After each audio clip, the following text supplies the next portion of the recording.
champions of baseball. The Philadelphia Eagles are Super Bowl champions.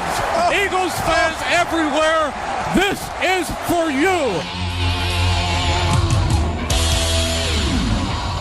Now entering the game for Philly Press Box Radio, Bill Furman and Jim Chet Chesko.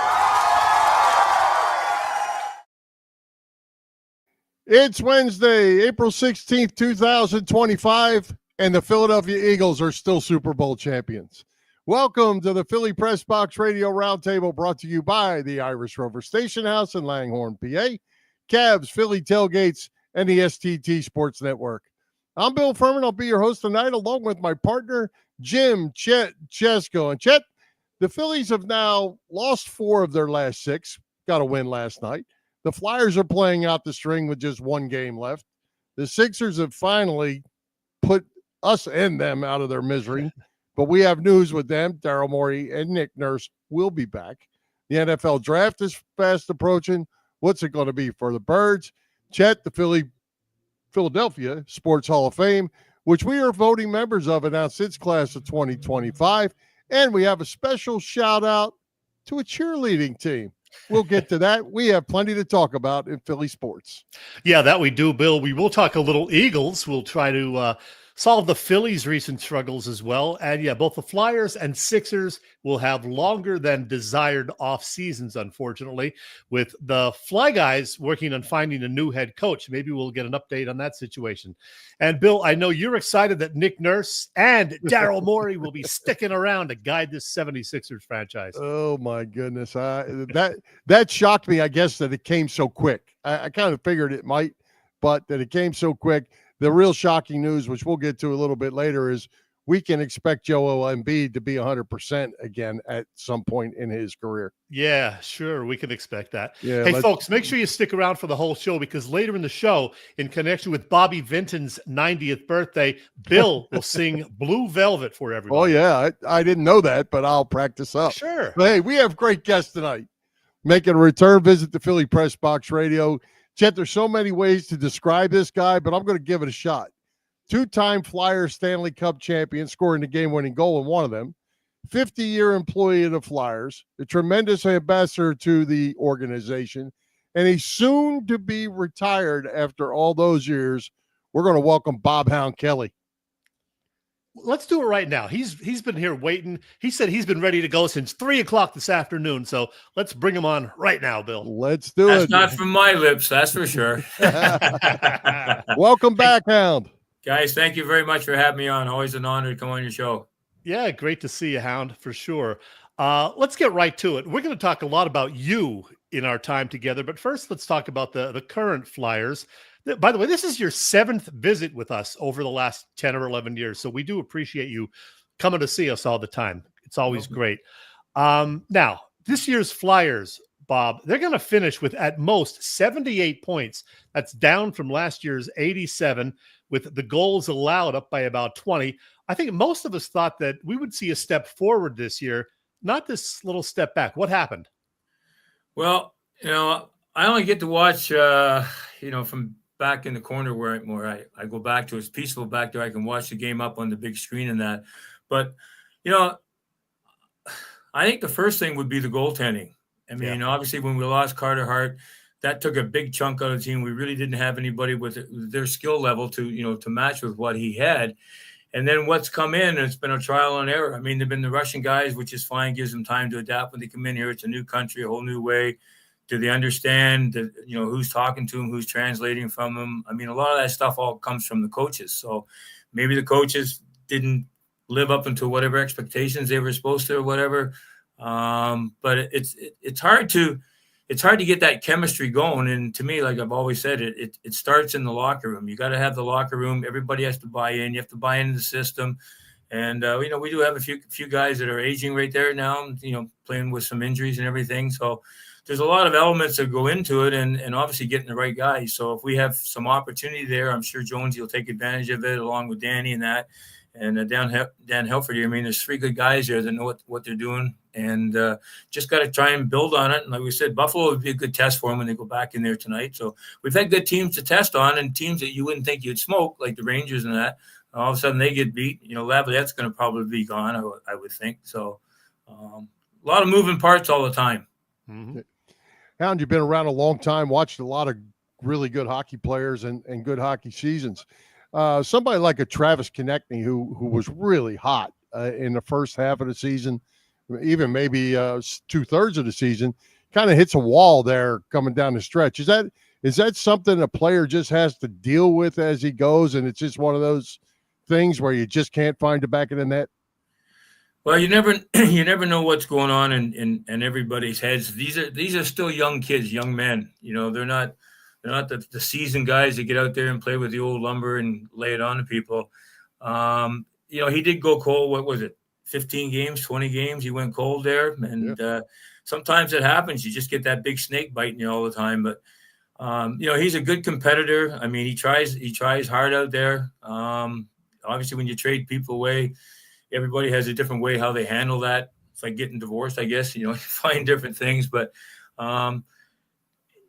they're the only ones that can make it happen. You can have the coach yell all you want, to do all you want, drop all the plays you want, but you got to put the heart and soul into it, and you got to go out there and work. I mean, nobody's giving you a free ride, and that comes from leadership inside. And we had guys like Barry Ashby, obviously, Joe Watson, Jimmy Watson, Eddie Van Imp and stuff. But we had guys that went out to play the game the right way because we were going up against the Montreal Canadiens, the St. Louis Blues. I mean, every time you turned around, you had another team you can go play. I mean, they're tough teams, and you got to be ready for them. And, your goaltender, like Bernie all the time, used to challenge us. So it kept you in the game, and he called you back and throw a little joke at you. But you got to be ready. It's a game, and we're paid to go out there to do the job. And, all those people buying tickets, coming out to cheer you, and then, within the first period, they're already booing you. I mean, that's not what you want. You want to be respected in your own city.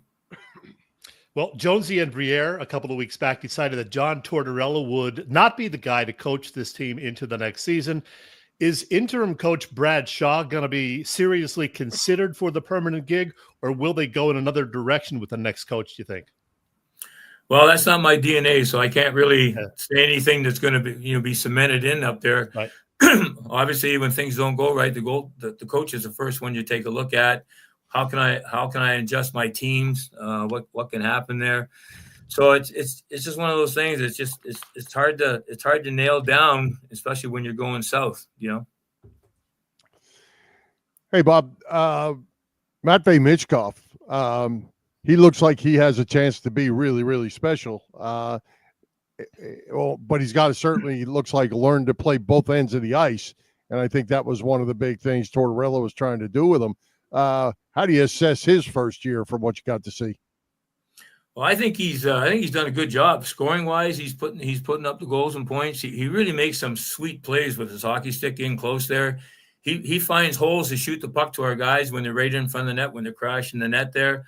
I think if they just go easy on him as far as structure and everything, I think he should be good to lead this team a little bit. I mean, he's not afraid to get dirty. He's cocky little thing, taking some swings at guys, but it's all part of the game. But it really it still comes down to the hard work and the team chemistry. And I mean, for these guys too, just coming over, you're getting a whole new way of living, a whole new home. Is your mom and dad coming in? What do you have for contacts? You never know what makes people really run, what their engines are. All right, Hound, I saw you back in January at the Phillies Sports Writers Association's annual dinner, where you were honored in connection with the 50th anniversary of the Flyers' second straight Stanley Cup, which you guys won May 27th, 1975. Of course, you were kind of the hero that night in the deciding game based on what you did right here. 11 seconds into the third period, this is what happened. The call from Don Earl and Gene Hart. For the third period, let's go Flyers, let's go Don Earl. Thank you, Gene. Off the face-off, it comes to the Flyers line. Jimmy Watson of Van Epp up to Leach on the right wing, and he just puts it to the right wing corner of the Buffalo zone. Kelly bumped behind the net by Korath. Kelly has it. Over, he scores! Bob Kelly for Kansas takes the kick, and the Flyers are on the board. It's 1-0. The Hound does it again. I love that from Gene Hart. Hey, I gotta think that's a moment you still think about, at least occasionally, all these years later. Well, I got behind. I got sitting on the bench there for a while, and I was feeling a little bit rusty and whatever. And Mike Nicklick, who was the assistant coach at the time, he's back there, and he says, "Freddie," he said, "you got to put Kelly out there." He goes, because he said he hasn't played very much. And I said, "What do you expect? I get 2 or 3 shifts." But he said, "Put him out there. He hasn't played much. Got out on the ice, and just as luck had." But we practice that play all the time. We do all kinds of different drills out there, having fun, as a team, just like doing the one-on-one shots and stuff like that. So it wasn't anything that we hadn't done before. It's just it was the right time, and I was glad Korab expended a little bit of his time and energy to hit on the boards there. Made it a little softer, but it's all good. I mean, it was good. It was competition. I think he benched me after that. I didn't play again. So, well, I know how you're going. I did get $5 though, because that drill that we practiced, you saw me score the goal. Yeah, we used to do that in the drills on the ice in practice time, and the last guy standing got $5 from Freddie. So when I leave the front of the net there, I skate right over to Freddie. I said, "Freddie, you owe me $5, man." And I said it loud enough so everybody could hear it that he had paid me. Good stuff. Hey, I know you're going to say, when I ask you this question, you're going to say winning the cups or whatever, but was that goal individually the highlight of Bob Kelly's career? No, it's not, because it's only one goal that I scored. I was in the right place at the right time. They had faith in me to stick me out there, but it's a team effort. So from the guys hauling the puck back in the corners and deep, going in front of the net, the other nets and stuff like that, it's a collaborative effort down there from everybody, and it's not a one-man sport. We're not playing tennis or we're doing the individual sports like that. So I knew you were going to answer it that way. I'm not much about keeping things, for myself. I really enjoy when you spread things around, everybody's involved. It's a team effort. I've said this before. Ex-hockey players are the best. Everyone we've talked to, had on the show, has been super nice. And you guys, from the Cup years especially, remain tight 50 years later. We continue to see pictures of events with you, Bernie, the Watson brothers, Bill Barber, etc. You guys made quite a bond, did you not? Well, not only the bond, but the bond's a big part of it. But when Brad Marsh came back and joined us, they put him in that position in there. So he does a great job, putting all these different things going together. We're going to take over Conshohocken in a few weeks here. We got the walk run going over there. There's a pickleball going, and then we have our golf outing. So we have 3 events in 3 days going up there. And people can, pay and join. It's online and everything, but it's just the idea of all the stuff that we do. We reach out. Cindy Stutman, outstanding job with Flyers charities there. The amount of places that we go, the rehabbing of the rinks all over Pennsylvania and Jersey and stuff like that. I mean, she puts together a lot of great deals that we go out there and we can take care of the public out there that needs some help. Hey, I wanted to ask you about the golf outing.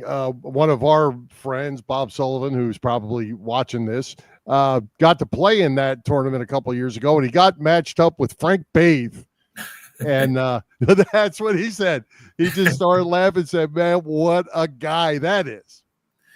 Baby doll. He's from Oshawa. We played junior again together back in the day there. So knowing Frank for a long time, you got to really learn to understand him to hear how when he talks to you, because he just mumbles most of the time, stuff like that. But he's just a great guy. He takes no crap from anybody.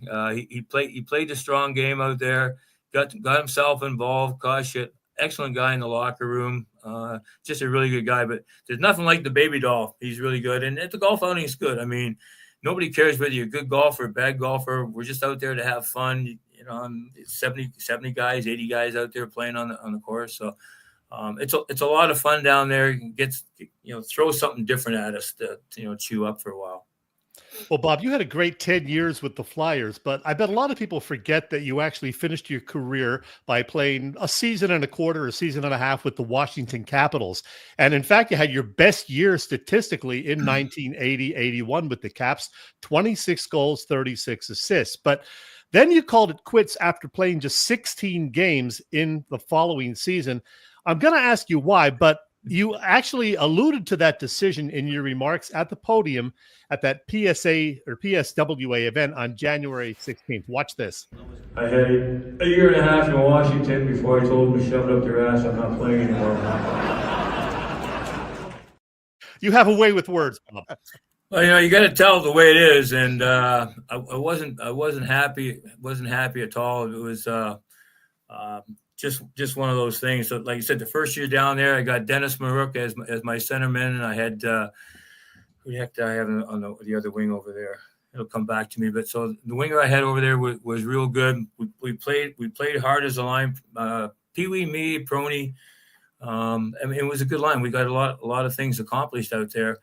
And then, but we didn't make the playoffs. So they decided to clean house. They got rid of the coach, the GM, and then they brought in the henchman, I call them. And I said, when do you think I get a chance to play in the game? I've been through your exhibition games. I've been through this stuff there. I had a great year last year. We'll let you know when it's time to go. So I went home, steamed a little bit, and I come back and I told him just exactly what I said there. You can shove it up his ass. The whole franchise. I had thought I would have got more respect going to Washington. I mean, I used to go hang out with the Canadian embassy down there in the city, which was cool. I had a place outside of Annapolis. Kinderchuck and I rode together all the time. We go down together. Pierre Bouchard came over. I mean, we had some great talent there. Prony was a great winger to have on the line there. And things just didn't work out. We weren't going to see eye to eye, so there's no sense in going back in and stressing myself. So I just told him to shove it. I'll go find something else. Yep. Well, Hound, once you made that decision, how did it evolve into you becoming a Flyers employee, which turned into, 40 more years? How did that happen? Well, that's a longer story. I was involved in a lot of different things. I had a liquor store over here in Deptford for 10 years, wine, beer, liquor, soda, cigarettes. Also, we had a construction company there. I was going around building inline roller hockey rinks for a company down in Delaware there, Grego and Ferreira. You see them on the side of 95 there.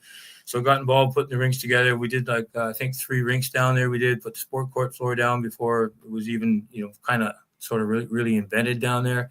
So I had lots of things going on. And then I got talking to some different people, and they said, why don't you come back and get involved in the roller hockey? So I got Frank Bialolos involved in the roller hockey. And it worked out well till the first game, and he just destroyed a guy. So yeah. Next day, I'm driving down 95, heading to Delaware again. My phone rings, and it's Jay Snyder, and I love the Snyders dearly. And he goes, all right, so what went wrong? What went wrong? And he started quizzing me. I said, look, Frank just came a little bit unglued. He dropped the guy, and that's it. We move on. It's over with. It's done. Well, you guys you're not the old Broad Street bullies anymore. So I said, no.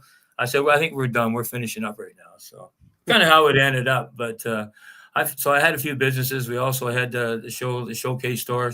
Jaworski had the one over in Deptford, and I had the one in Echelon Mall there. So I've done some different things, everything, and then got a chance to come back doing the hockey stuff.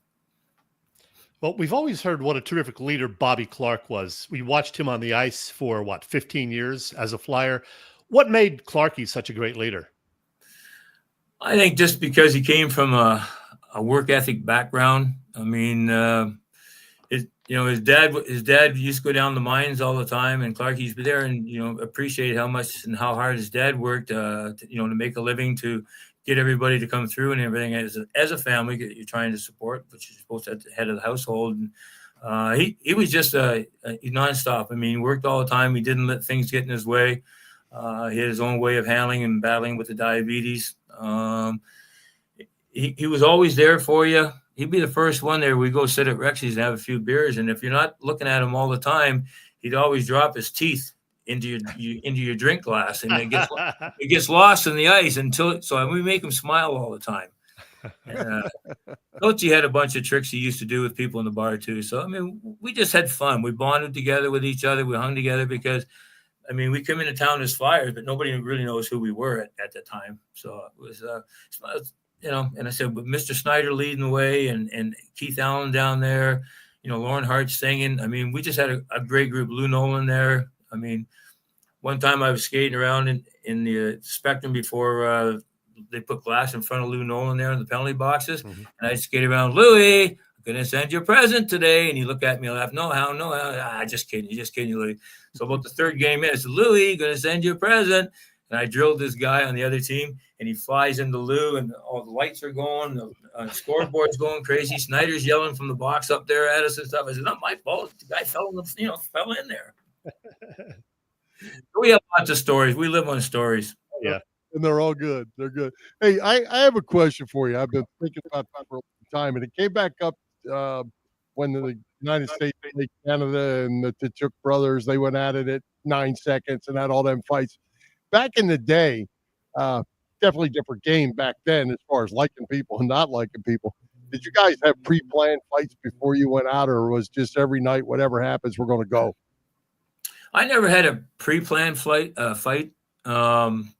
Because there was a lot of guys that were out there were tough, were just tougher than I was and stuff like that. So you got to show some respect from them, but you don't back down from them. I mean, you get some war wounds out there. You got to go do it. Like Carl Badney always had his stick up around your head, and some of the other guys out there, and we had guys that were doing the same thing. But if it's just again, one of those things that it's all about work. You got to work hard, and you go for each other. And you look at a lot of those old fight tapes and that, you can see guys who are coming in and getting fighting. We just did Friday night fights at the 2300 building in South Philly there, a few weeks ago, and we always some good fighters in there. And it just got passed on, and we used to cherish and couldn't wait for Black Friday to come, because you knew you're going to play either the Rangers or some of the other teams that are a little bit on the better side too, and they turned out to be wars. You got to be ready for them. Well, Hound, you worked for the Flyers organization for most of the last 4 decades as an ambassador, but you made it known a few weeks ago that you would be retiring at the end of the season, technically in June, as you told us beforehand. And the organization threw you a little party at a home game in late March and made note of your decision during the TV broadcast. So here's Jim Jackson. Lots of love and appreciation being shown for this man. Bob the Hound Kelly, 10 years a player for the Flyers. Lots of fights, lots of hits, and a Stanley Cup winning goal. There it is against the Sabres back in 1975. Bob Kelly, a great playing career. Then, for decades, he has been an ambassador in the Community Relations Department. There he is with his crew. Today, getting all kinds of adulation, a great ovation from the crowd here. Bob Kelly retiring after a great career at season's end. I'm guessing that was a festive day, Bob. You know what? I don't like bringing attention to myself. I like to just go about my business, do stuff, and I'm part of the fabric of what we do off the ice, on the ice, who we do, and who you hang with, and stuff like that. And I was just totally overwhelmed with everything. I mean, attention to detail, sending them. I mean, Rob Bear was outstanding, putting things together. They were back and forth with my family behind my back without me knowing it. And they had me all mapped out where I was going, what I was doing. And I was from the bottom of the building to the top of the building doing interviews. That's not me. I don't really enjoy that part. I just enjoy being Bob, if you want to put it that way. But it was just a tremendous outpouring. Everybody made the speeches. Rob captured all the speeches for me in-house that we did, privately downstairs and all that. And the tributes and all that were way beyond my expectations. I didn't expect that. We've never had that. I'm from a small town. We worked the farms all the time. So it was, I guess, bittersweet, but they did get me on the one thing, because they said, look at, he's going to look, he'll jump in there, he'll do something, he'll look at whatever it is. So I had the lady down there with me. She was the brigadier general. And so she's down there. I've already read her script, which is like a mile long and stuff like that. I'm reading all the things that she's done, the people she's saved, how she's helped the Warriors out, and how she helps everybody out. And I get down to it. I'm saying, well, you can look up here. You don't have to worry about taking pictures, because, that'll all be taken care of for you. We'll give you a copy of the script and then do a piece of that. And then they're pulling out a jersey to give to her, to give to me. And I'm pulling the jersey like, why are you doing that? I didn't realize I was the hometown hero for that night. Oh, so wow. I was just totally shocked. Then they pulled the curtain back behind me, and then all my family was there. All the people were there. And then from there, we went over to Rexy's, our number one hangout spot that we had there. So we took everybody over to Rexy's and had some cocktails and stuff there. But I just totally overwhelmed, and still haven't really come down that hard. But, Dan Helferty made a great speech, and Jonesy, and, everybody, Clarkie made a good speech. I mean, I was way appreciative, and I was glad Rob was able to capture all those things. So you got bits and pieces and cut you in there. But I was just that's just not me. I'm just not used to the light, So, but you deserve it. It was really heartwarming, and like I said, the people were good. And even last night when I finished up with the mites on ice there, and then they pulled back, and then I had another hometown hero. He had most of his family in there. And then I had my whole group there, which you just showed earlier. Yeah. They had a chance to come in there on the screen and be part of it. So it was really cool. I mean, it's people working together, helping each other out, bonding together, and that's it. And our warriors that we have with us come on a regular basis too. So when we go, we set these caravans up. We're setting up all kinds of things out in the fields. We're moving generators, doing stuff, putting up tents, signing autographs. It's part of what we do to make people feel good. Well, you mentioned a couple things before we go. You mentioned a couple things about some activities you have coming up. Anything else you want to put out there with if you have dates and times, or just things people can keep their eye out and come visit with you guys? The best thing to do is go on the internet, flyersalumni.net, and that'll give you everything you're looking for in there. It'll give you times and stuff. I know they've been getting dates for down at the shore, because we usually do about 4 or 5 stops down at the shore, stagnated days in there. So that's the best way to find out. Sometimes those things change, locations change or whatever, but we just try to reach out to every area that we enjoy going to. There you go. Well, Al, we certainly appreciate you taking the time to do this again. As Chet said, 7 years we've been doing this, and 7 times, and we certainly appreciate you taking the time to join us. Yeah. Well, Bill and Jim, thank you so much for having me on again. I certainly appreciate it. And you guys do a great job. So keep up the good work, and we'll catch you someplace else. Who knows? Absolutely. All right. Thanks, Hound. Congratulations on your upcoming retirement. You well deserved. Yep. Thank you very much. I appreciate it. Thanks, guys. Take care, Bob. Yeah. All right, Chet. As you probably know, Philly Press Box Radio is now part of the STT Sports Network, as in Set the Trends. That's a network set up by our pal, Phil Stiefel, host of the terrific Trending in the AM show that you can find every weekday morning on the STT Sports Network YouTube channel. Check out Phil. Be sure to subscribe to the channel. Phil's show is on there, and so is ours. Yep. You can find Philly Press Box Radio there, in addition to on our own YouTube channel and on our Facebook page. Again, it's the STT Sports Network, setting the trends for what sports talk should be. Hey, Chet. Yeah. Spring is about sooner or later, spring is going to turn up to summer there in your area, if it doesn't snow again. But what's going on over at the Irish Rover Station House?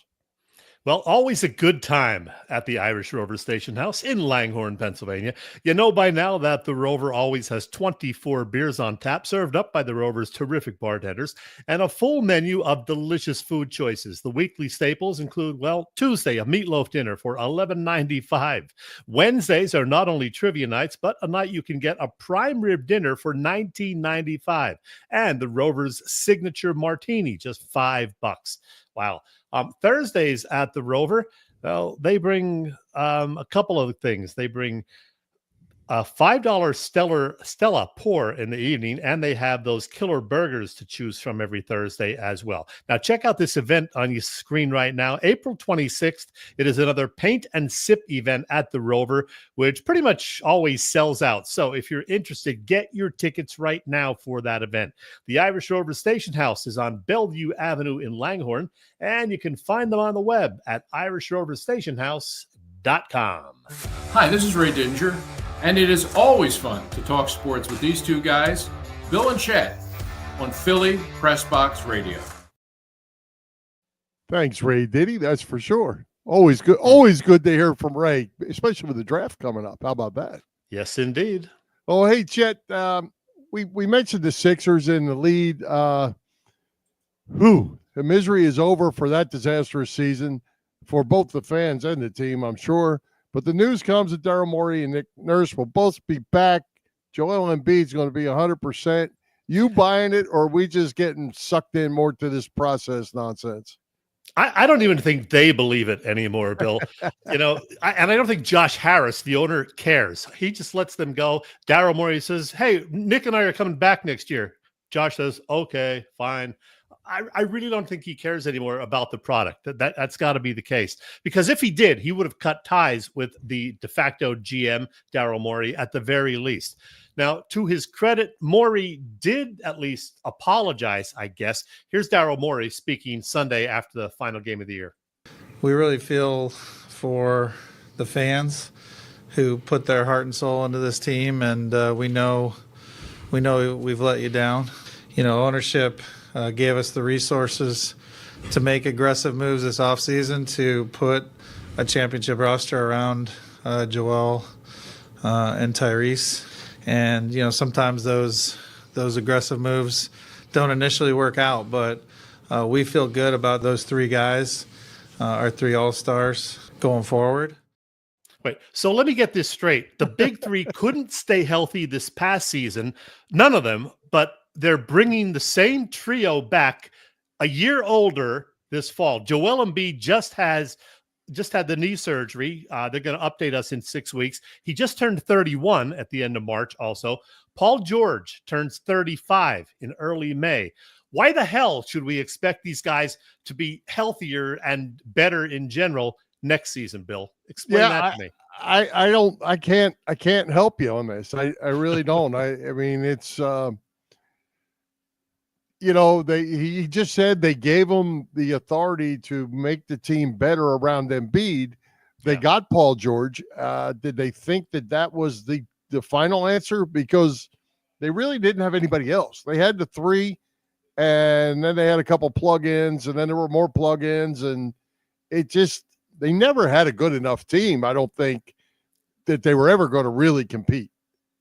Well, Morey did acknowledge that the team needs more young talent. To quote him, "We will be a younger, more dynamic group."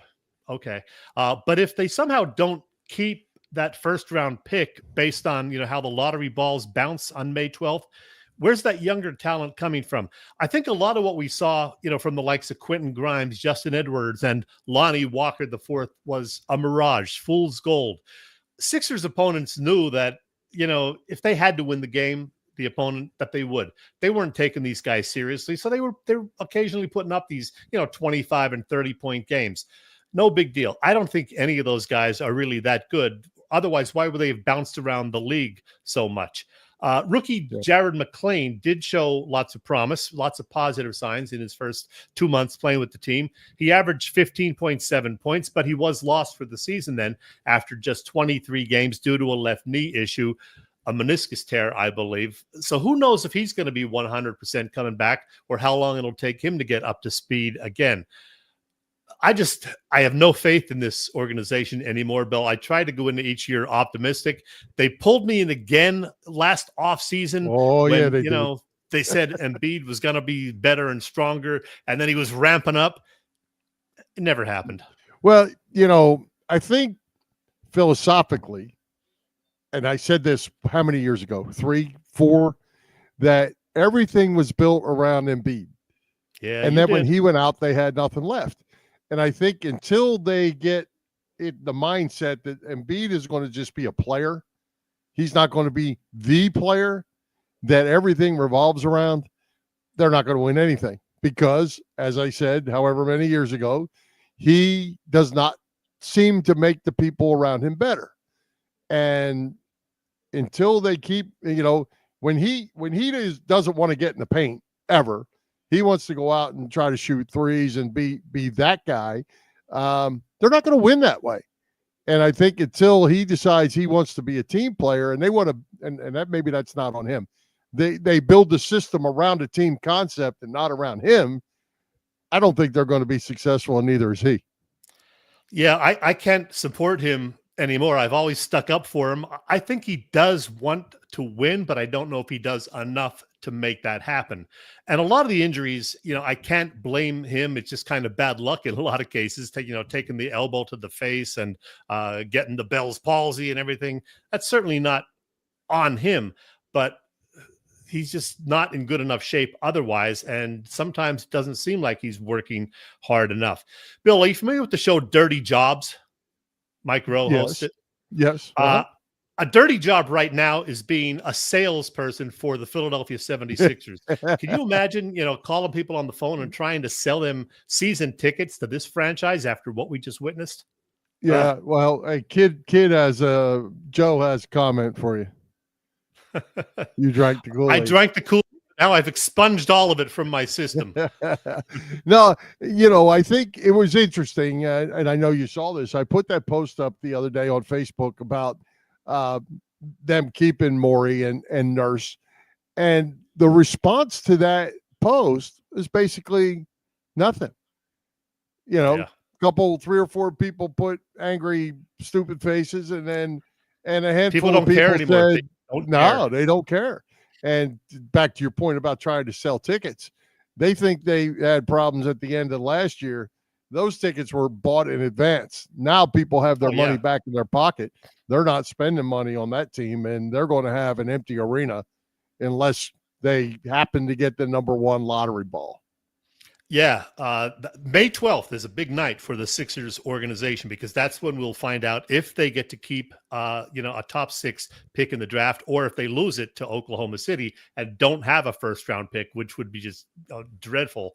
So that is a big night for them. And then, what they do this offseason, draft night in June and, any other free agent moves or whatever, boy, a lot is riding on Daryl Morey because, we're going to know by November 1st, 2 weeks into the season or whatever, if this team is going to be any good at all. And, if Embiid and Paul George can stay healthy for a little while, they might fool some people, but what are the odds of that happening based on history? Come on. Yeah, well, they're not going to fool anybody, I don't think, because first of all, they got to get people back to want to care. And if they come out in the first few weeks and stink it up and B doesn't play, blah, blah, blah, they're going for the year. Nobody will pay any attention to them. We both said they don't care, the fans, and that's worse than people bashing the team and being angry, because when you have that anger and you say things, at least you're getting talked about and these people care. But right now, people just don't give a crap anymore. Yep. All right, let's move on from that miserable conversation. All right, let's talk about the Phillies. Speaking of trying to be miserable and maybe even bashing a little bit, who knows? But they're playing inconsistent baseball. They did get a win last night against the future Hall of Famer Justin Verlander. Turn around, they're losing tonight. They lost series in both Atlanta and St. Louis since we were together last week. Zach Wheeler's struggling a bit. The bats are inconsistent. Speaking of Karen, the Philly faithful care about Bohm and Marsh because they're booing them like they care. Those guys are struggling. Any early season thoughts? It's a long season. Well, I think we're overreacting a little bit. And when I say we, I mean, we as Phillies fans. They did get a much needed win Tuesday night. As you said, they're losing so far tonight. But last night, Bohm did get the go-ahead RBI hit. He has looked better at the plate of late. Harper got a 2-run wind-aided homer that made it 6-3. They hung on for the victory. They needed that win badly. Brad Marsh still in a long over, but he did have a couple of good at-bats last night, including a sac fly. It's evident they don't have a lot of faith in Johan Rojas much anymore. Otherwise, he'd be out there more with the way Marsh has struggled. I wouldn't be shocked to see at some point a call-up of Justin Crawford from AAA Lehigh Valley, although he started off like a man on fire, but then he's dipped a bit lately. He's down to 254, and he has yet to homer in 14 games. So he may not be ready. I don't know. One thing that concerns me a little bit, both Zach Wheeler and Aaron Nola have not looked like the 1 and 2 that we've gotten from them in years past. Wheeler did not look himself the last 2 games. Nola is getting hit around once again tonight. His velocity's down 1 or 2 miles an hour on all of his pitches, Nola. So that has me concerned. You want a positive, though? Here's one. Jordan Romano, a key piece in the bullpen, has looked much better the last couple of times out. So that is good. Matt Strom has looked better as well. So there's that. Yeah. Well, I think something I've taken away from this thing early on, again, I hate to keep going philosophically, but philosophically, Last year at this time, they were throwing their starters 60, 70 pitches, 6 innings, 5 innings. This year, right out of the chute, they're throwing 90 and 100 pitches. Maybe that's because last year the bullpen burned out because they used the crap out of them starting almost week 1. And then they ran out of gas. So now maybe there's a philosophy change to go stretch the starters out a little bit more, but you can't lose the starters. You can't burn them out either. And picking up our miles per hour during the season is not the easiest thing to do for a starting pitcher, if they're not injured. So there's that. Offensively, Jed, I said this when we did our predictions. This team, they haven't changed their stripes. They still they're a home run hitting team. They've got to get base hits, and they're relying on that home run ball still. And we've played this song before. If they don't change the approach, I don't see a good ending here. Well, on the plus side, I think a lot of the guys are seeing more pitches now. Alec Boehm not included among that group. They have also been trying to steal more bases this year than they did last year. That's a good sign.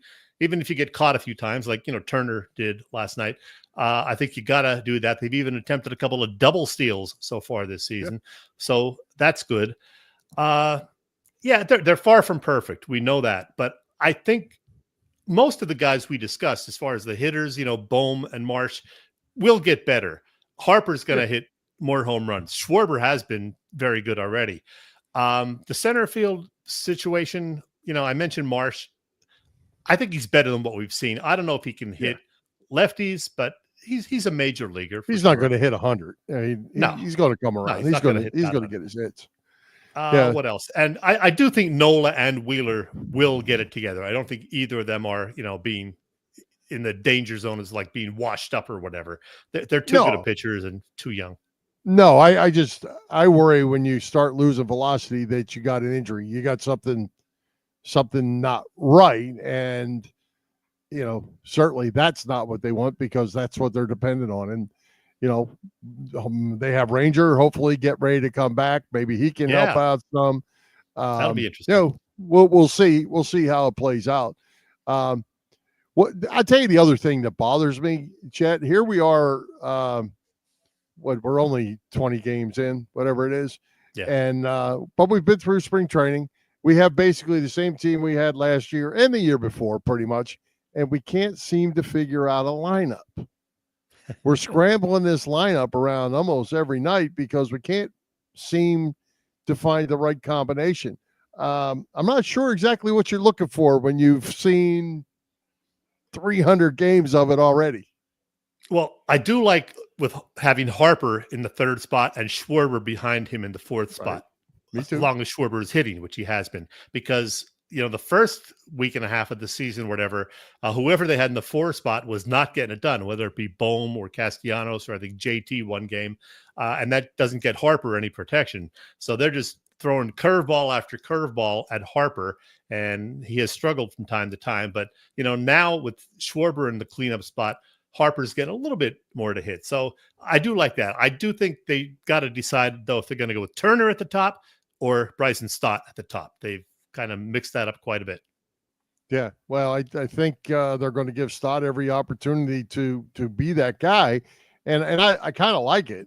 I kind of like him getting that chance. Hope it works out because I think he could be good up there. He can run the bases, so can Turner, and then like you say, you have Harper. Follow that with Harper, Schwarber, and Castellanos.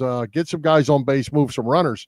That's the kind of baseball I want to see, and I think that's what it's going to take for them to get to the playoffs even. Yeah. Before we move on, nice to see Ferguson Jenkins at the ballpark the other night. The former Phillies and Cubs hurler, now 82 years old, threw out the first pitch on Jackie Robinson Day, and that was pretty cool. So I have to ask you, since you brought that up, I didn't know you were going to bring that up. Why is it cool?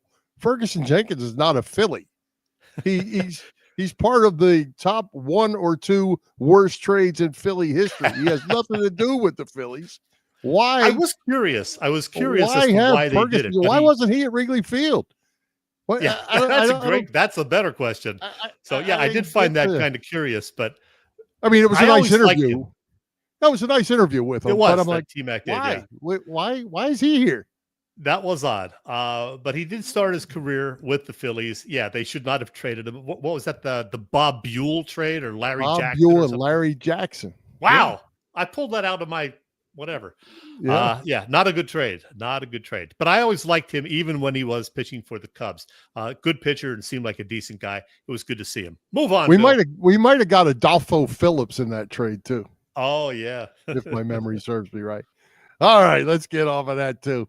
Hey, let's get on to this. What a better way to spend the summer of Phillies baseball and tailgating with the best tailgaters in Philadelphia. Bob Cavanaugh and the gang of Cavs Philly Tailgates. Yeah, Bill, Cavs Philly Tailgates has been cooking up a terrific catering business for some 35 years. Known best for their tailgate parties, Cavs is a 3-time winner of Philly Tailgate's Jack Daniels Great American Tailgate Party Contest and a past winner of the Philly Daily News Tailgate Award. Cavs does corporate events, parties, you name it. But Cav hosts tailgates before all Eagles games outside the link. That's what they're best known for. And there will be various tailgates outside Citizens Bank Park this summer as well. That includes one before a big Phillies-Mets battle on Saturday, June 21st. Get details on all upcoming events at Cav's website, phillytailgates.com. And if you have questions, you can email them at cavscatering@verizon.net. By the way, Cav and his partner Vince from Philly Sports Trips are already taking bookings for 6-day Clearwater spring training trips next March. So keep that in mind. Cavs Philly Tailgates is the way to go.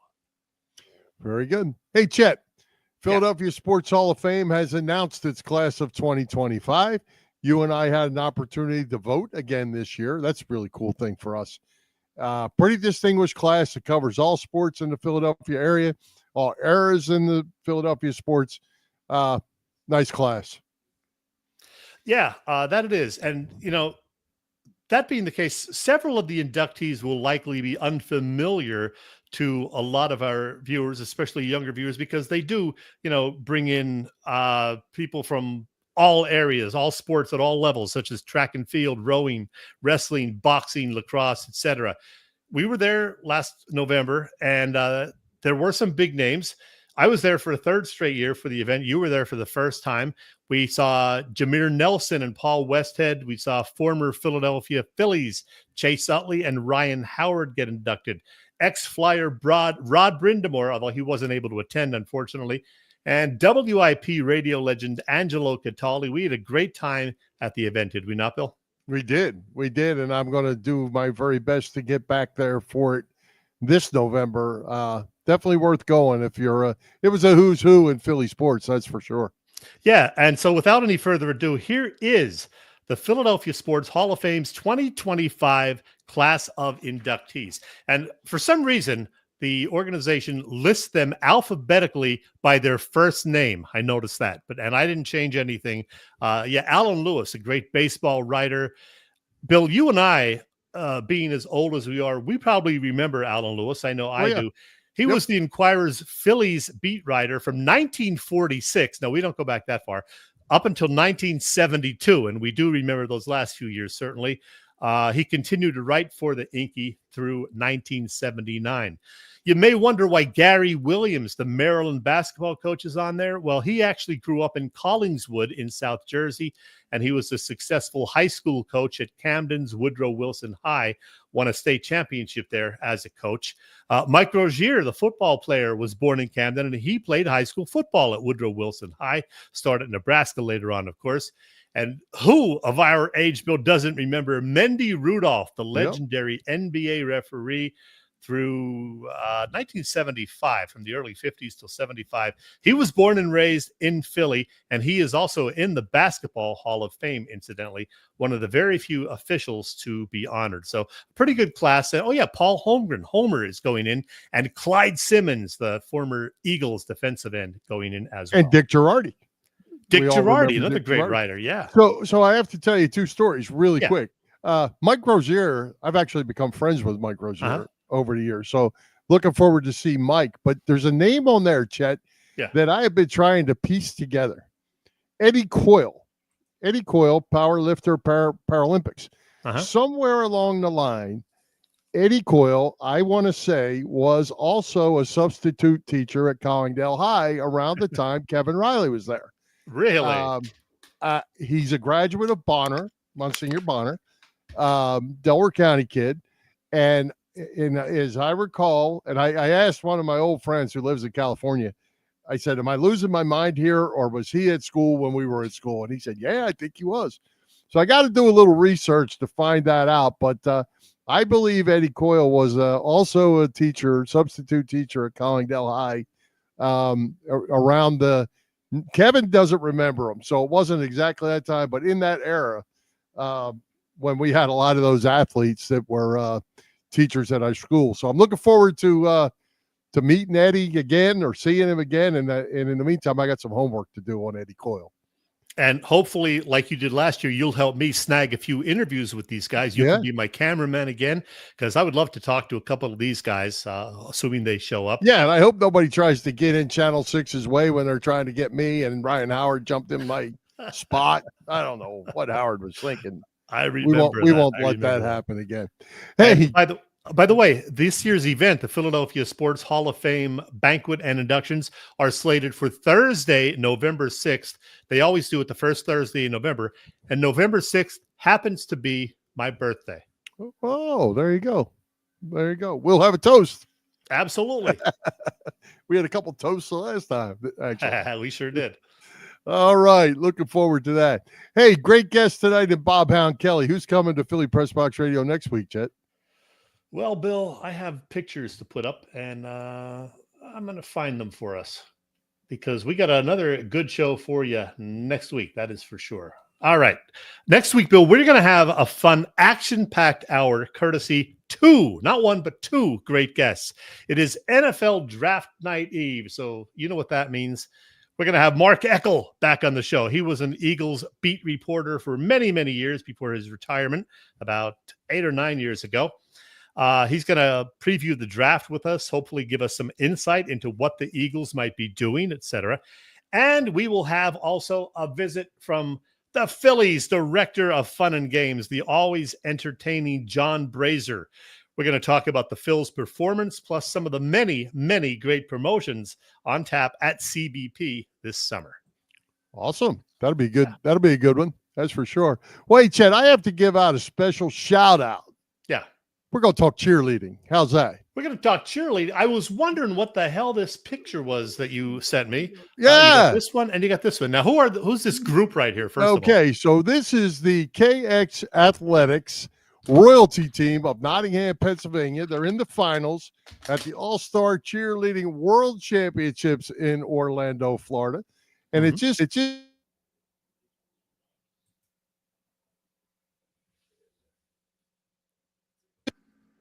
there you go. I'm back. Happens to be my granddaughters, both of them. You there? No, wait. Now, which one's your granddaughter? The picture of the two are. That's both of your granddaughters. Yeah. So they are competing, Lennox and Ani, and they are competing in the World Championships here in Orlando. And we wanted to give them a shout out to the KX Athletics royalty team of Nottingham, Pennsylvania. That is awesome. Luck, wishing them the best of luck for sure. Absolutely. Got to give the girls a plug, right? Absolutely. All Bill, right. do we have time to talk a little Eagles for a few minutes? Sure, let's do it. I heard Mike Mayock on WIP today. He was talking about some guys the Eagles might be interested in. We have Malaki Starks of Georgia. He's a safety. The Eagles would have to move up to get him. He mentioned edge rusher Mike Green. How about defensive lineman Walter Nolan? You like any of those guys? Yeah, actually, Mike Green's been getting a lot of publicity down around the bottom of that first round. Yeah, early second round. Absolutely. And he was talking about tight ends also. Now, Tyler Warren, of course, of Penn State will be long gone. They expect him to go somewhere between like 5 and 15. And then the other one that could fall to the latter part of the first round is Colston Loveland. That's a tight end from Michigan, right? I believe so. Let me see. Yeah, he's not making it to 32 either. Tight end from Michigan. Yeah, he's not making it to 32. Now, if the Eagles wanted a tight end a little bit later, the next couple of tight ends likely to be taken either in the late second or sometime in the third round. Mason Taylor, that is Jason Taylor's son. He's from LSU. And Elijah Arroyo of Miami. So they're the next two tight ends likely to be drafted. Yeah, I saw Mel Kiper, I guess, put out his final mock draft today. Yeah. And I didn't write all the names down, but surprisingly, all three were defense. The first round pick was an edge from Alabama. The second round pick was a safety from Penn State. And the third round pick was a defensive tackle from, I forget. Anyway, but I was surprised that his thoughts, all three going defense. Yeah, and I heard some other people say that this is not one of the best draft classes ever, not even close. Weak quarterback class. And somebody said that maybe 2/3 of the first 32 really should only be first-round picks. Yeah. So not a real deep draft overall. Yeah, I think it could really make it an interesting draft too, because like you say, the quarterback class is not very good. And I think because you're not going to see that run of quarterbacks, they're not going to pick them just to pick them. You know, it looks like Cam Ward is definitely going to go first. I'm not sure that's a great idea for Tennessee, but they're going to take him. Travis Hunter is going to go second to Cleveland, and Abdul Carter from Penn State is going to go third to the Giants. Yeah, it looks like. And after that, you know, it's going to start to open up and see what happens. But I think it's going to be interesting to watch because you're not going to have the run on quarterbacks. Right. Bill, the heck with all the football talk. Let's get to some of the reaction to the pictures of your granddaughters. We have Robbie saying that's terrific. We have Jane saying adorable. No, she might have been talking about you on that one. Well, yeah, could have been. Denny saying that's pretty cool, Bill Furman. Yep. And Bob, good luck to them. So there you go. Everybody checking in on your grandkids and hoping they do well. We appreciate that. That's for sure. We actually were able to have them over to the house on Monday. So we had a little barbecue, a little get together. That was fun. But then they're competing Tuesday, Wednesday, Thursday, Friday. So unfortunately, I've been at work. Mary's been able to go. Chris has been able to go. So yeah, We're making our presence known, and we're definitely rooting for them. One last thing, Bill. It was a week ago that we talked about the Masters, and I mentioned Brooks Koepka. Yeah, I said I was thinking about wagering on him. Threw $2 on Brooks Koepka. He didn't make the cut. He sucked.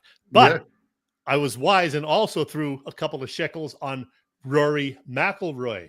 So I ended up making some money because Rory did indeed won the Masters, and there he is celebrating. And I actually watched the last 2 hours on Sunday and enjoyed it. Hey, Chet, I was wondering, do you remember who your partner picked to win? Did you mention Rory McIlroy? Did I only mention Rory McIlroy? I couldn't remember if you mentioned only him or a couple of guys. Only him. Yes, I did. But did you wager any money on Rory? No. Well, see, I won $13 on Rory. Oh, there you go. There you go. Hey, one last thing to get your comment on because we don't have much time. How about the quarterback at the University of Tennessee? Yeah. He's had a $2-point-something million NIL deal. They decide his camp that he's going to hold out of practice because now he wants $4 million. And the University of Tennessee said, see ya. Gone. That day is out. $2-point-whatever million. Now we'll see if somebody else offers them. I think it's good. But you know what? As much as I love college football, it's the ruins. It's the end. It's over. Wrap it up, Bill. Can't even be excited about it. All right. Let's wrap it up. Let's thank tonight's special guest, Bob Hound Kelly, our sponsors, the Irish Rover Station House, Cavs, Philly Tailgates, and PPCC 118 Raz Room. For Jim Chet Chesko, this is Bill Furman. We hope you enjoyed the show. We'll join Philly Press Box Radio next Wednesday, April 23rd at 7 p.m. You can see us live on Facebook, on our Philly Press Box Radio YouTube channel, and on the STT Sports Network YouTube channel, and listen on Apple Podcasts, iHeartRadio, and all the others. And Chet, before I say high hopes, Philadelphia sports fans, in case anybody forgets, the Philadelphia Eagles are still Super Bowl champions. High hopes, Philadelphia sports fans. Let's go Phillies. Happy travels to you, till we meet again.